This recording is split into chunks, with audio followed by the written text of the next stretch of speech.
कोई अपना नहीं। दिखाई दे रहे पर ये है नहीं कोई अपने। सच्ची मानिए सारे संबंध झूठे हैं। तुम किसी के काम लायक हो इसलिए तुम्हें कोई प्यार कर रहा है, और अगर काम लायक ना हो तो यहाँ आप देख लो कोई प्यार नहीं कर रहा। कि हमको सहना ही है, दूसरा कोई उपाय नहीं, तो हम रो के क्यों सहे? हम हंस के सहना, मुस्कुरा के हम जिए। जीने का ढंग है। विपत्ति तो आई है, कर्मों का दंड आया है, तो हम हंसकर स्वीकार करते हैं कि हमारे ही कर्मों का फल हमको मिला है। पर ये बड़ी कृपा है कि देखो ऐसी परिस्थिति में भी हमको भगवान ने सत्संग करने लायक रखा। नहीं तो हमको ऐसा भी कर सकते हैं कि हम अस्पताल में ही भर्ती रहें। कृपा की सत्संग हो रहा है, बात भगवान की वार्ता हो रही है, तो भगवान की कृपा है, उसी कृपा से हम प्रसन्न रहते हैं। तो अच्छा, लोग कहते हैं मैं अकेलेपन से उब रहा हूँ, हम कह रहे हैं तुम्हें अकेलेपन में जीना नहीं आता। नहीं, अकेलापन बहुत अच्छा, अपनी मस्ती में तो है यार, किसी का कोई डिस्टर्ब नहीं, किसी की कोई, और भगवान का चिंतन बनता है। अकेले में भगवान का भजन करने लगो तो इतना आनंद आएगा कि रोने लगोगे। पर वो थोड़ा भगवान से संपर्क अंदर से नहीं तो ऐसा लगता है प्रगट में कोई होना चाहिए। लेकिन सही पूछो, अकेलापन बहुत जीवन सुंदर जीवन है यदि आप उसे संभाल।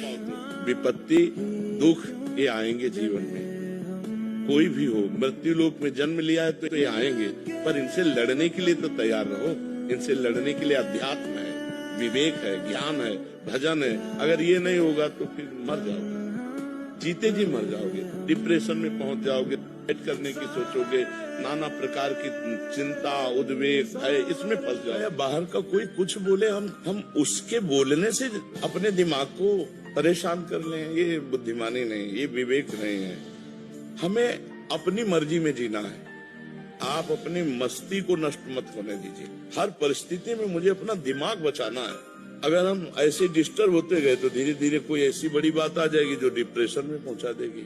जिस दिन मैं मरूंगा तो मेरी प्रियजन की सखियां आएंगी और मुझे अपने पास ले जाएंगे। मुझे डर नहीं है कि हमारा कुछ छूट जाएगा। हमारा कुछ है ही नहीं तो क्या छूटेगा। हमारे तो प्रभु है, वही मिलने वाले हैं। शरीर छूटा, प्रभु से मिल। क्षमा सबसे बड़ा दंड है, जबकि क्षमा में कोई दंड नहीं दिया जाता। लेकिन भगवान शिव कह रहे हैं जो तुम्हारे साथ छल कर रहा है, कपट कर रहा है, तुम्हारे साथ उल्टा सीधा व्यवहार कर रहा है, तो आप नाम जप करते हुए शांत भाव से सह गए, आपका ये सहना उसको ठीक कर देगा।